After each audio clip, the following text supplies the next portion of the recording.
Hey guys, I hope you're doing okay.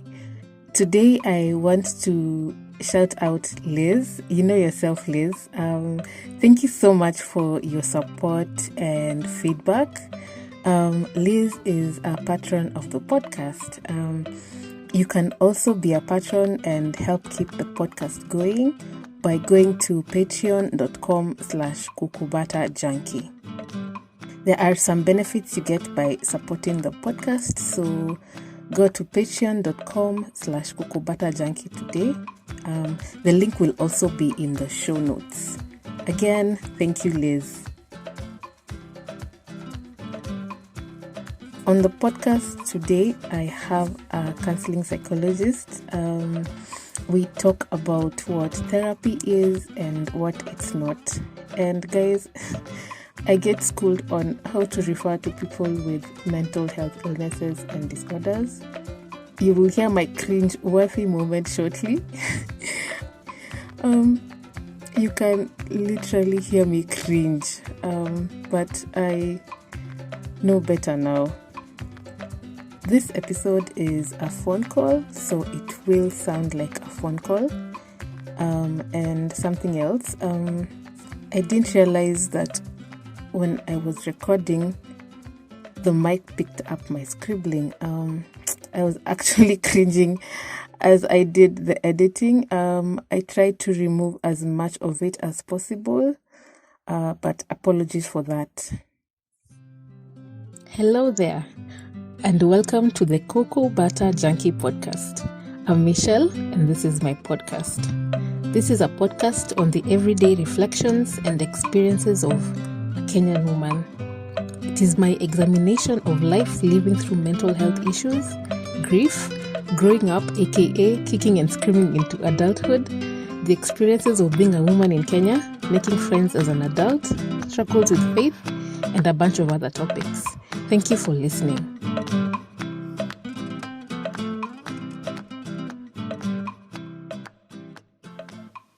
My name is Theresa. Theresa Mothoni. I am a counseling psychologist, a mental health activist, a mental health advocate,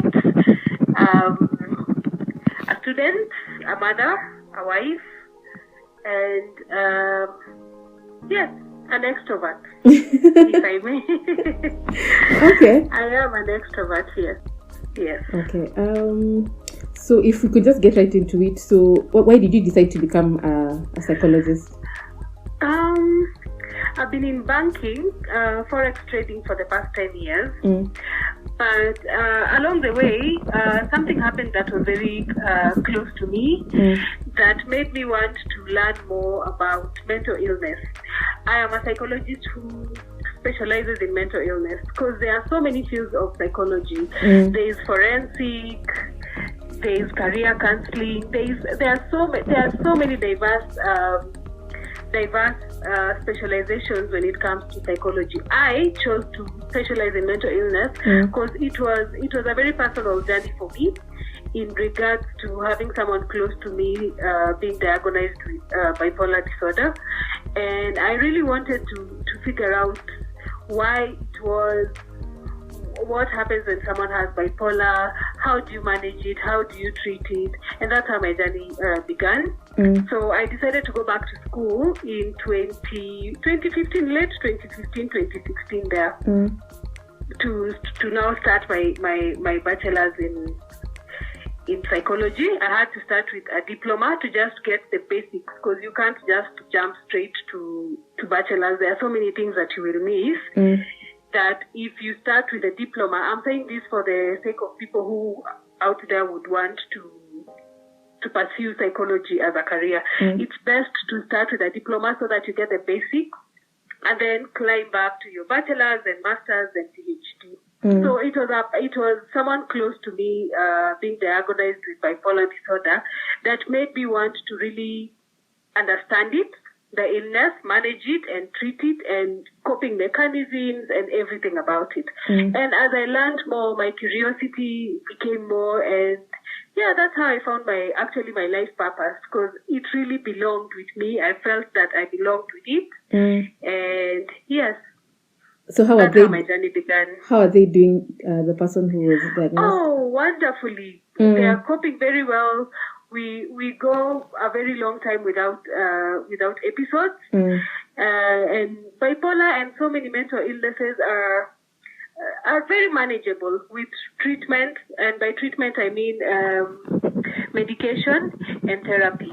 And sometimes patients can even go without medication, but they will need therapy to constantly keep them in check, learn about self-awareness, their triggers, their coping mechanisms, what their maladaptive coping mechanisms are. Yeah. So it can get to a point where a patient might not need medication, but they would still need therapy to just live a normal life. Okay. Yeah. Okay. So, a normal and functional life. Okay. Yeah. So bipolar people can be functional. Not just bipolar. No, we don't call them bipolar people. They are just people like us who happen to have bipolar. It's like saying diabetic people. It's not the diabetes that defines them. They are a whole human being past who happen to have a condition. It's the same with malaria. It's the same with any illness, any physical illness that you might have. Yeah, it is not what defines the person. A person is a person first, and then they can have an existing illness. It does not define the person. And yes, it is very, very possible to have a functional, normal life, family life, spiritual life, social life, when you live with a mental illness. All you need to do is really become self-aware, know your triggers, what caused this mental illness, because there are always underlying issues that lead someone to get there. To have a mental, it doesn't just happen. It doesn't just occur. So once a person has figured out why they suffer the mental illness, what their triggers are, what their maladaptive coping mechanisms are, change the coping mechanisms into positive coping mechanisms, have a strong support system, learn everything they need to do about themselves. There is nothing that will be different from someone with a mental illness to someone who has never suffered a mental illness. Okay, that was a moment of learning for me. I cringed when you said they're not bipolar people. They're not bipolar people. It's like when you meet someone who lives with a disability, you don't say a disabled person. You say a person with a disability. They are a person first. The disability wouldn't exist if the person didn't exist. So you give them that identity that they deserve.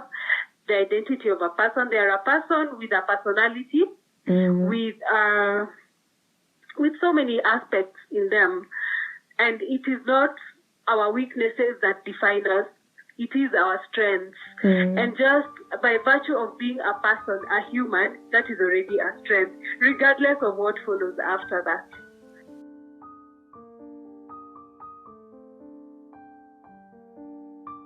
Yeah. Okay. So what do you love about being a therapist? Everything.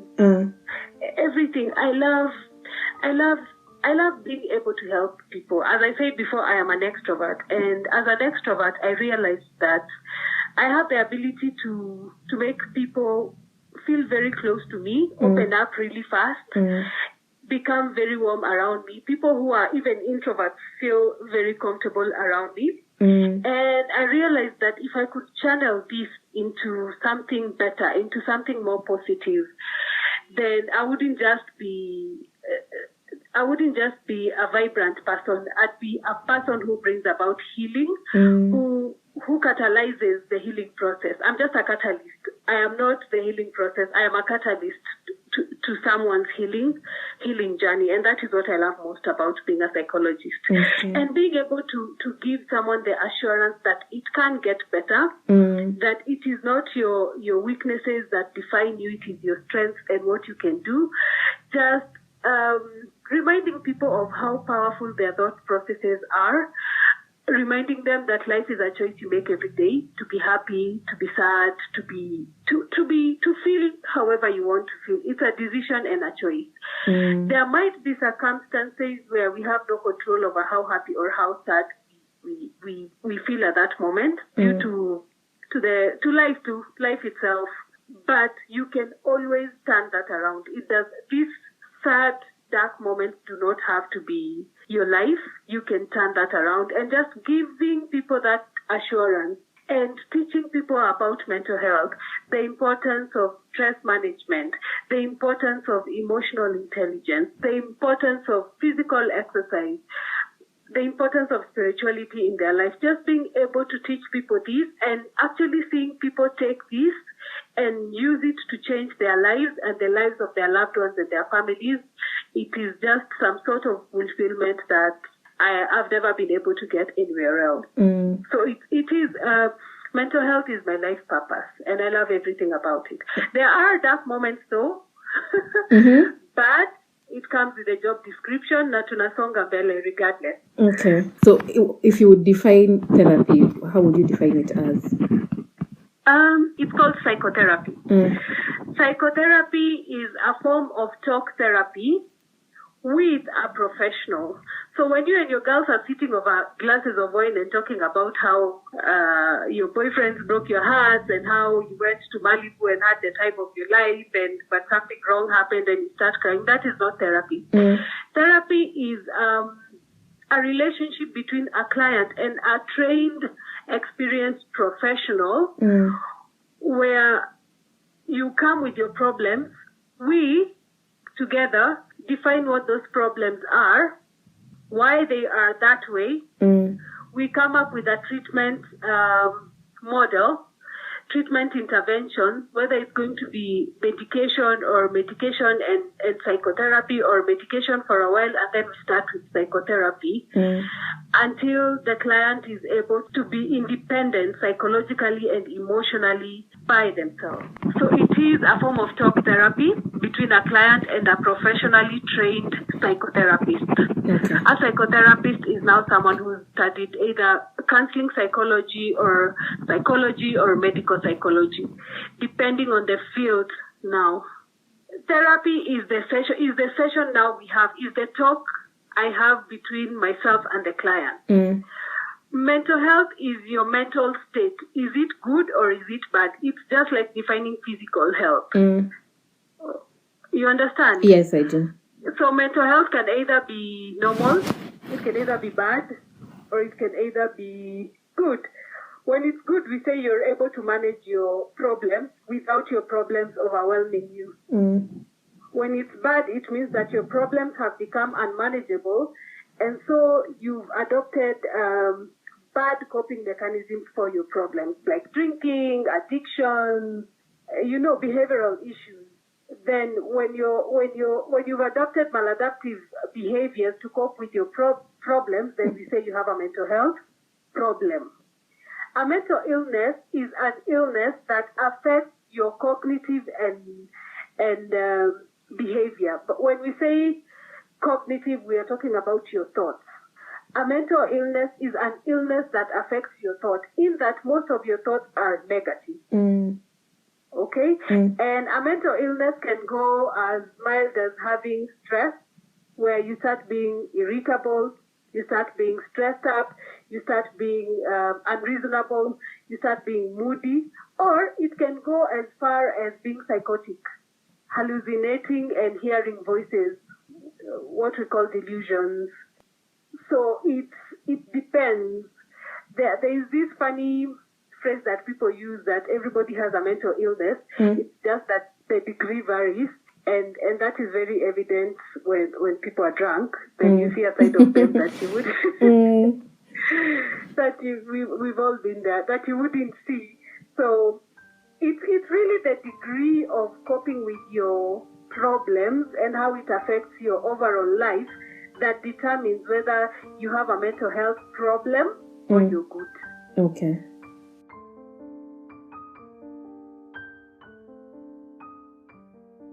All right. So let's say I think I need therapy. Where do I start?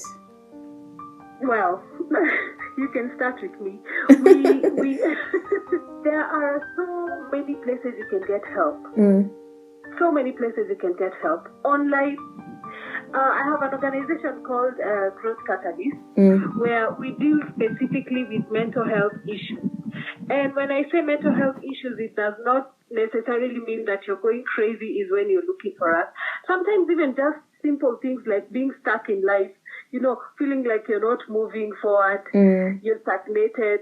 That can be a mental health problem in that it's affecting your behavior. You're not moving as well as you should. You're stagnated. It does not have to be something extreme for you to look for a specialist in mental health.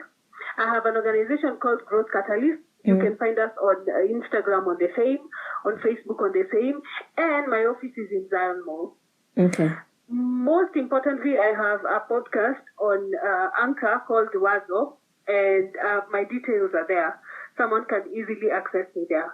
If someone does not feel that they are comfortable talking to me, because therapy is something very personal and very, very private, someone might feel ish about coming to me. We do referral services. Do not suffer alone. We do referral services. We work with a wide range of therapists worldwide. So wherever you are, we are able to connect you, no questions asked, to a therapist of your choice. Okay. So it's as simple as texting me on my WhatsApp and telling me, hey, I need a recommendation for a good therapist, a man or a woman this age. Because some people sometimes want an older therapist. Some people feel like an older therapist would not understand them, so they need someone younger they can relate to. So if you're not comfortable talking to the therapist that is accessible to you, you can always ask for that therapist to give you a referral. Okay. Okay. Another thing is that private sessions can be very expensive. Yeah. I charge 1,000 an hour, and that is one of the cheapest rates you can get anywhere. And it can go, and this is because I'm really passionate about this, and I really want to reach out to as many people as possible. Okay. But if someone cannot afford that 1,000, we also have referrals for other places that are cheaper, especially public hospitals. A place like MTRH, they offer a session for 400, and the services are still as good. Yes, for 400 shillings. All you need to do is go, open a file. If you have an NHIF card, it's even easier on you. Then all you have to pay is the 400 for a session. Then they book you for the clinics once a week, I think, or sometimes twice a month. In Nairobi, what is this hospital called? Madare. They have very good counselors there, qualified, experienced. It's just that people have this perception of therapy that it's crazy people who go for therapy. Crazy people don't go for therapy. Crazy people are first of all, there are no crazy people. It's people who are very self-aware that go for therapy. They know, I am not okay. This is not me. This is not who I am. This is not what defines me. I need help. And they are strong and courageous enough to go for that help. And they do get better. So it is not crazy people that go for therapy. It is very, very brave people. Because to be able to go to someone and open up and be vulnerable and start your healing process, it takes a lot of courage for that to occur, and that brings about change, and change can be very, very uncomfortable. Uncomfortable, and people are not ready and willing to deal with uncomfortable things. So therapy is a very courageous step. People who are mentally very ill normally start with medication. Like if you find someone who's hallucinating, someone who's hearing voices, normally we start with medication. These are medications that are meant to stabilize your mood, to bring you back to a bit of yourself. And then now the therapist comes in after you've already calmed down kidogo, and you can talk about what now has led you to that point. So for anyone who cannot afford private sessions, kindly do not feel like all hope is lost. Go to MTRH in Eldoret. And the reason I keep talking about MTRH is that their mental health facility is really good. In terms of Kwanza outpatient services, you will get medication there at a very affordable price. You will get access to a psychiatrist at a very affordable price. For example, if you go to see a psychiatrist for a diagnosis or a prescription, or when your mental illness is a bit too tough on you, then the average cost for a psychiatrist in Eldoret private is 2,000, 3,000 there. Yeah. But if you go to MTRH, you open that file for 300, you get access to a psychiatrist. Yes, utapanga laini, but you will queue, but you will get the help you need and you will have saved money in the end. So never underestimate the help that you can get in public hospitals. And if you go to a public hospital and are not able to get help, and you need help and you don't have money, talk to us.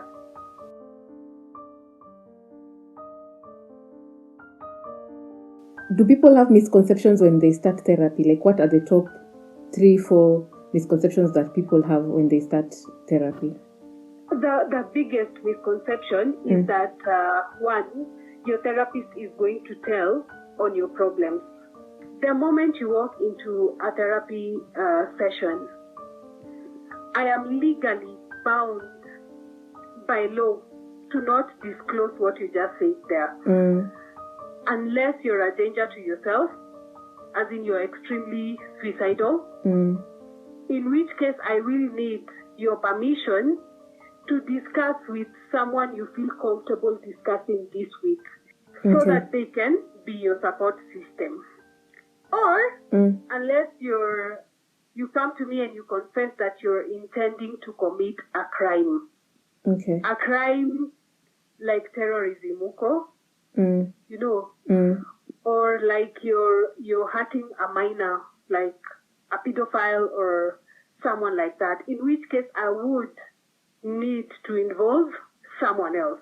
But before I even involve someone else, we always have supervision. When it comes to counseling, we always have supervision. Like, I always have to have someone superior to me, someone who's practiced for longer, someone who's mentoring me. And I would, before I even report to anyone, I would still need to consult with them and ask them, how do I go about it? Any other thing apart from you being a danger, an extreme danger to yourself, or you being a terrorist, or you committing crimes against the rights of minors, then it is confidential. I am bound by law, and there's a contract before we even begin sessions. There's a contract we both sign, and you get your copy, and I keep my copy. In which case, you can go to a court of law and say, I am suing this one for breaching the contract of confidentiality. So the moment you walk into a counseling session, whatever you say there is very confidential. 2, people assume that a therapist have a solution to all your problems. We don't. We are mortals. We are humans. Okay? It's work. It's work for us. But it's work that we are very, very passionate about. We will help you figure out what your problems are, where you're stuck. We will give you coping mechanisms to deal with your problems. But what we will not do is force you to follow these coping mechanisms, because there are people who will come to therapy and still they are not willing to really work on themselves. The change comes from within the client. The therapist is just a catalyst, a safe space to help you start the process of changing yourself. But you will find that most clients who come to us already have a solution to their problems. They just need to feel heard. They just need to be told, this is how you do this. This is the right way to do it. But we cannot enforce it on you. And we cannot give you advice on your life. We cannot tell you, hey, if it was me, I wouldn't do that. No, we are very professional. You are the one to change your life. What we do is give you the coping mechanisms, the skills, the techniques, the diagnosis. We tell you, we explain your behavior to you. Like if you're drinking too much, we tell you you're drinking too much because from what you have said, it is A, B, C, D that is leading you to drink as a coping mechanism. Okay? We bring you back to your problem, help you see it clearer, then you decide to change it. You decide to start changing pole. So a therapist cannot solve your problems. You have to solve them yourself. They just help you with the skills and techniques that you need to do it.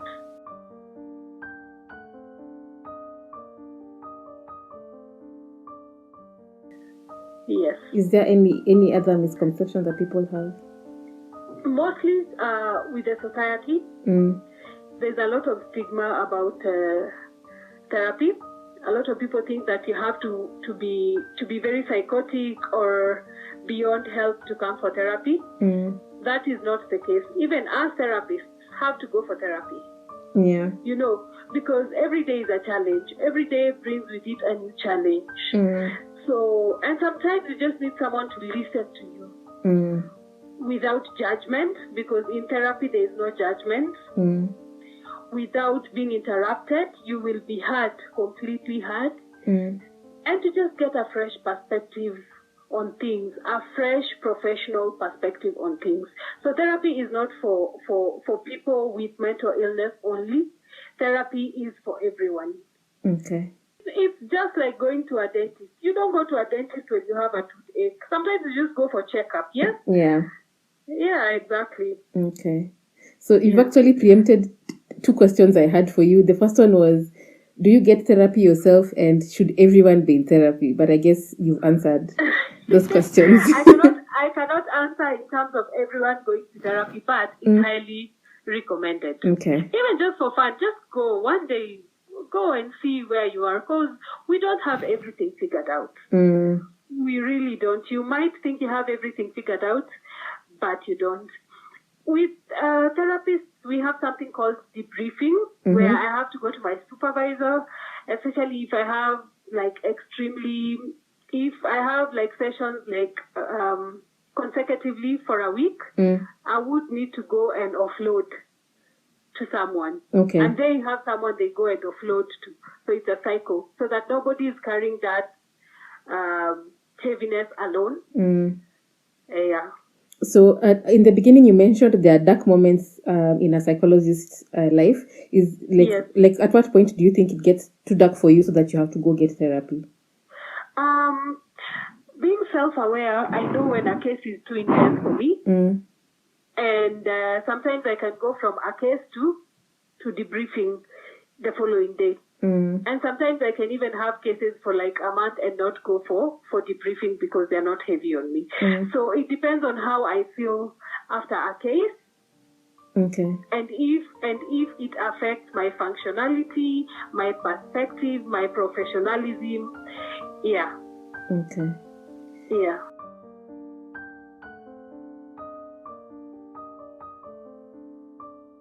Has a patient ever reminded you of an issue you are dealing with? All the time. Okay. I'm human. At the end of the day, I am human. And this is why we need supervision. And this is why you cannot be a superhero. Being a therapist does not mean you're a superhero. You have to constantly be very aware of yourself, your weaknesses and your strengths. And when we go into therapy, we go with a lot of empathy, with a lot of unconditional empathy, and it's very, very easy to start relating to a client. And these are the moments where you have to really bring in your professionalism, especially if I'm dealing with minors and being a mother myself. It's very easy to relate to what they would probably be going through if that was the case. And in these cases, if I feel that I am taking that client's problem and relating it to myself too much, if I cannot apply what I've been taught in school to apply, if I cannot apply professionalism, if I cannot be effective as a therapist, it is my duty as a therapist to refer this client to someone who is better equipped to help the client. Because the therapy is not about the therapist, it's about the client. It is always about the client. And so if it gets to a point where I feel that my emotions are getting in the way of my professionalism. It is my responsibility as a therapist to bring in another therapist that I feel would be more helpful and more effective to a client. Okay. Yeah. Okay. So what if I go to a therapist and I feel like I don't click with them? What happens? Do I see somebody else? Yes. Yes, because you are entitled to the help you need. You are entitled to getting the help you need, the professional help you need. It is the responsibility of the therapist to refer you if you ask for a referral. But you can ask politely that I would like to explore another therapist. Okay. I would like to explore my therapy journey with another therapist. Do you have any referral? And we are trained to refer people. It is never personal. As I said before, when you come to therapy, it is about the client. It is about you. It is not about me as a therapist. So if my client is not comfortable with me, then I have the responsibility to refer them. What if I go to a therapist and then they start talking about another client? Should I be worried? You should be worried. Okay. You should really, really be worried because there are many things that a therapist should never do. They should never talk about another client to you. Even as an example, it is not professional. Okay. It breaks the client's confidence in the therapist because now the client will wonder, if I live here, will they talk about me as well? That is a bad sign. And also, the therapist should never make the therapy about themselves. For example, if you are going through a bad breakup, maybe, or abuse, and you start telling me, my spouse does this, he does this, and I start telling you, even my spouse, he does this, then I'm not being effective. I am not being an effective therapist, and you should request for another therapist. Okay. Yeah.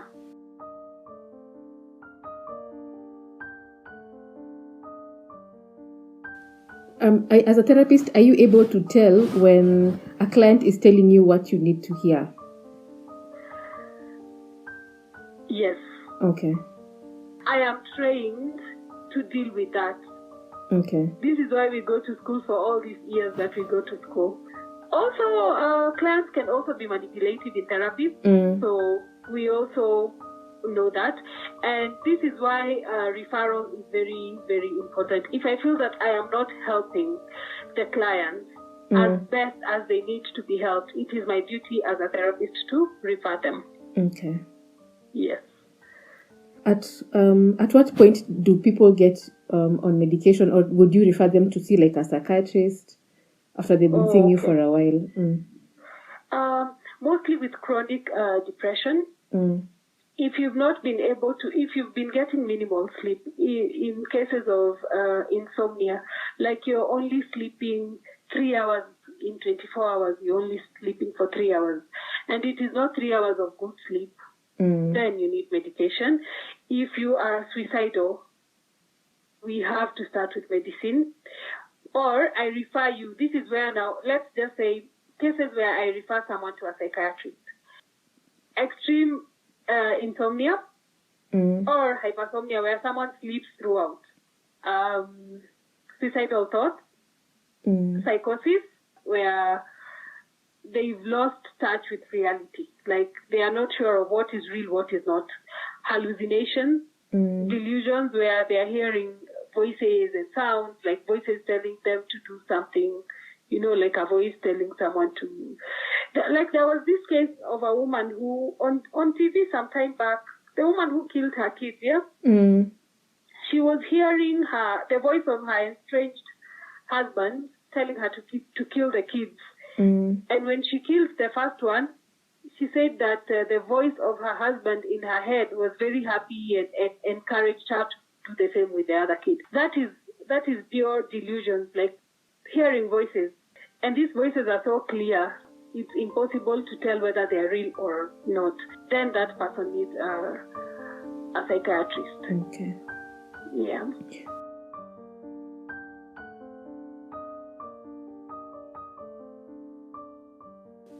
A psychiatrist is a medical doctor.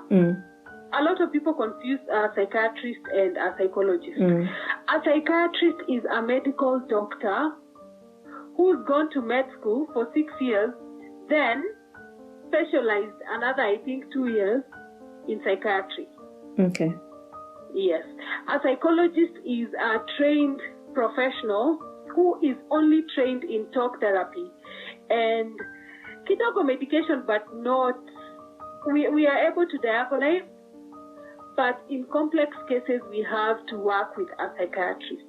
It is always best that when it gets to a severe mental illness, a person starts with a psychiatrist, gets their prescription, then they come to us to now deal with the behavioral and the cognitive issues that are bothering the clients.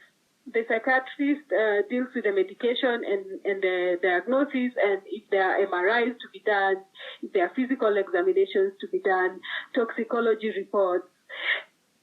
That is the psychiatrist dealing with those. Then as we talk, we deal with the talk therapy. We talk about your problems, coping mechanisms, how you've been coping, how you should be coping. We dig, we talk until the person is able to look at their problems and have power over them, as opposed to the other way around. Okay. Yeah. So at what point do you consider a client able to be independent mentally? I think you mentioned that in the beginning. Yes. When they are no longer using maladaptive coping mechanisms. Maladaptive coping mechanisms are negative coping mechanisms.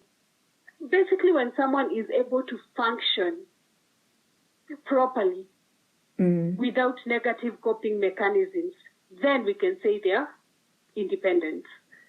Challenges will always be there, but if someone is not coping with these challenges negatively, if these challenges are not overpowering the person, if these challenges are not making the person suicidal, depressed, hopeless, if they are able to manage their challenges and problems without using bad mechanisms or getting into depression, without their moods being affected, without their thinking being affected, without their behavior being affected, without their finances being affected, then we can say that the person is mentally stable. Okay. They are able to manage their problems and challenges. Okay. So you as a psychologist will tell them now, I don't think you need therapy as much, or you can stop coming, or how would you handle that? Yes, therapy sessions have a limit. There are extreme cases where someone would be in therapy for life, but those are very extreme cases, and these are very rare mental illnesses. Like those intense mental illnesses, like multiple personalities, like sometimes schizophrenia. But there are people who have schizophrenia that have been able to manage their lives properly with minimal supervision, like with therapy maybe once a month.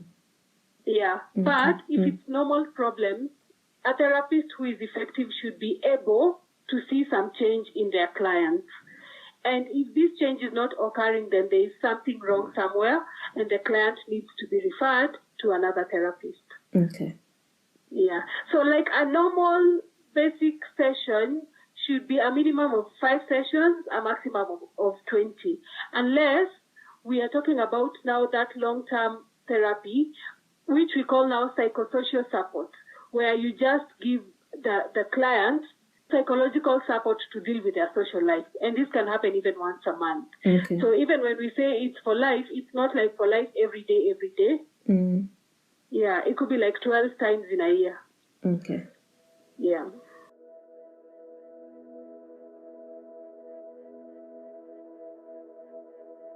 If someone comes to you as a friend, and for everyone who's listening, if someone comes, especially during this pandemic, if someone comes to you with a problem, try not to interrupt them when they're talking.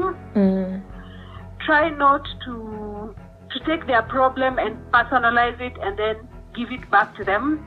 For example, I lost my job, I'm not doing very well, I'm in debt, then instead of listening, you jump in and say, even me, I don't know what to say, my business is not doing well, blah, blah, blah.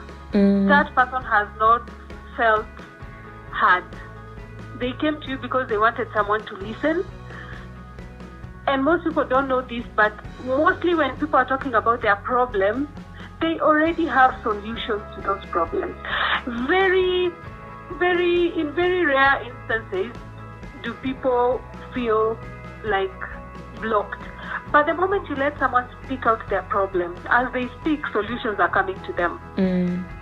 When they're done speaking and you can see that they're a bit calm, try to find 2-3 encouraging words that you can use on them instead of making the problem about yourself. I don't know if you're getting me. Yeah, I am. Or if you don't know what to say to that person, you can simply ask this one phrase. How do you need me to help you? How can I come through for you? Okay. Then they will tell you the help that they need. Okay. You understand? Yeah. It's like, because sometimes, especially us Africans, and I'm owning this as an African myself, a traditional one for that matter, because I was brought up very traditionally. I think we most of us were. We tend to help people from how we want to help them instead of how they need to be helped. And the only way to figure out how someone needs help is to ask them, how do you need my help? How do I come through for you? Then if you're in a position to help that way, fine. If you're not, tell them, I am not in a position to help you this way right now, but I will be here if you need to talk. If you need to, I will be here. Okay. And most importantly, if someone comes to you in confidence, do not tell. Do not tell. Okay. Yes. Okay.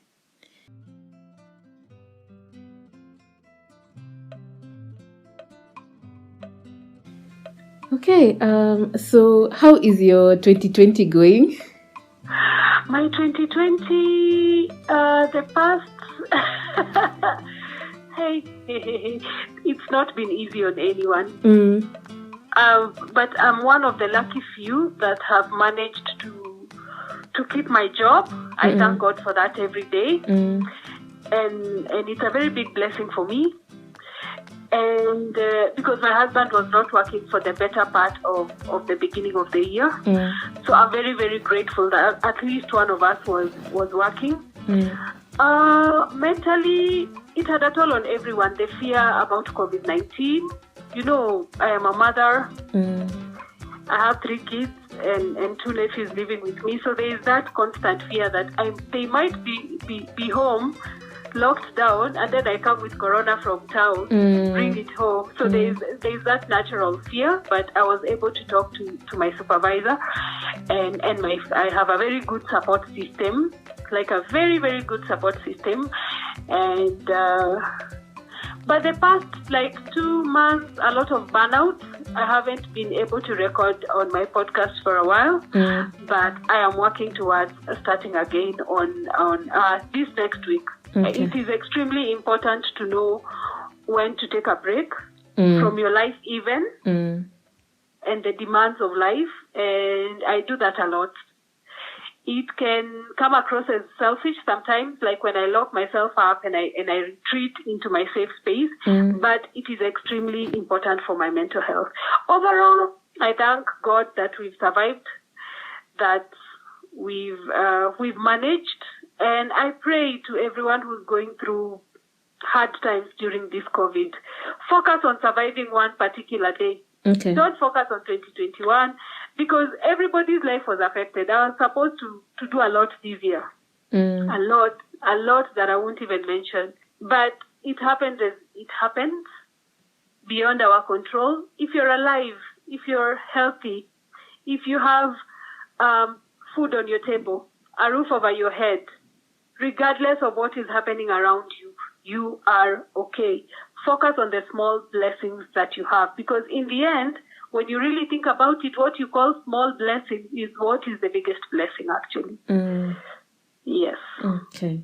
Tell us about your podcast. My podcast, it's a mental health podcast, and I started it with the intention of creating knowledge, educating about mental health and mental health illnesses, because there's a lot of myths surrounding mental illnesses. Oh, it's witchcraft. Oh, it's generational curses. Oh, she conned someone money, so she went crazy. Oh, he did this to I don't know who, so he went crazy. So just reducing the stigma and demystifying the myths about mental illness by giving people the knowledge that they need when it comes to mental illness. Again, this is Africa. We are very traditional. And as much as mental illness can be genetic, like you can be predisposed genetically to get it, a lot of it is something that can be treated, managed, and completely treated. Okay. Yes. So what's the name of the podcast? Wazo. It's called Wazo. Means thoughts. And I just wanted to I called it Wazo because it's basically most of our mental illnesses start with a single thought. It's always a single thought. You think about something, it makes you feel bad, very negative. Then when you feel something negative or when you feel sad, you start acting sad. You see how that went? Yeah. From a single thought to a feeling to a behavior. So if we can get the wazo, if we can get the thought behind your feeling and the feeling behind your behavior, you're on the right path to recovery. Okay. Yes. Do you want to talk about Growth Catalyst now? Yes. Growth Catalyst I am a co-founder actually. I have a founder called Linda. She lives in Sweden. And we came together because we've both been affected by a mental disorder one way or another through our loved ones. And our mission is to inspire healing, to inspire growth through healing from mental illness, and to educate people about mental illness, and to reintegrate people with their families after suffering a mental illness. So we deal a lot with mental illness. We also provide scholarships on a very needy basis to students who are whose lives have been affected one way or another by a mental illness of a parent. Yeah. But our scholarships are based on our funding. If we don't get funding, then it's a bit difficult. We also do a lot of mental health workshops. So if you, at a small fee, of course, if you have someone who wants to learn more about mental illness or hold a workshop on the same or teach their staff about stress and burnout management, we are your people. Okay. We also do a lot of charity events where we donate food, we donate clothes, and then when we're doing charity drives, we hold our workshops for free. Okay. Yes. So where can people find you? I will give them a number where if they need to book a session, then they can use that number. Okay. 0714 807 447. It is best to send an SMS in case I'm held up somewhere. Then I get back to someone. Okay. Yes. Growth Catalyst is available on social media. On social media, on Facebook, on Instagram. Okay. On Twitter, yes. Okay. But it's easier to reach me via SMS. Okay. Yes. Okay.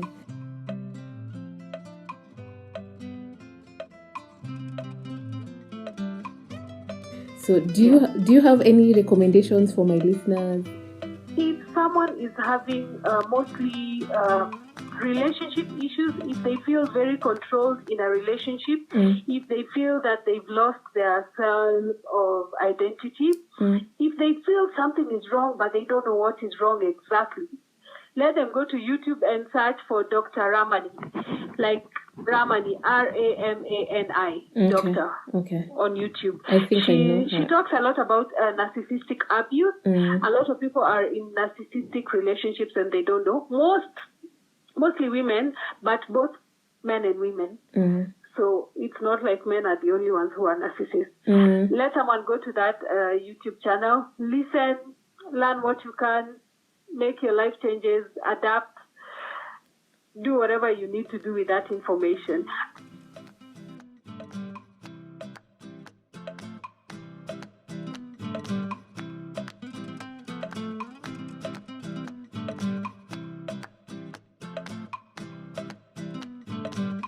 Many thanks, Muhu, for doing this. I would love to have you back sometime. And again, thank you, Liz, for supporting the podcast. You are a star. Guys, please go listen to Muhu's podcast on Wazo. It's available on Anchor.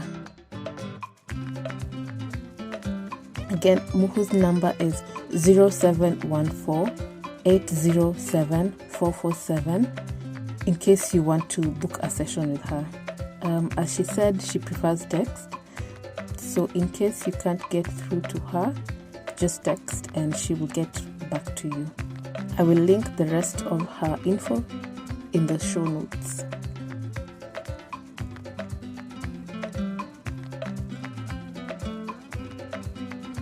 Also, I'd really appreciate your support, guys.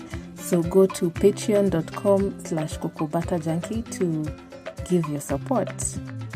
Thank you.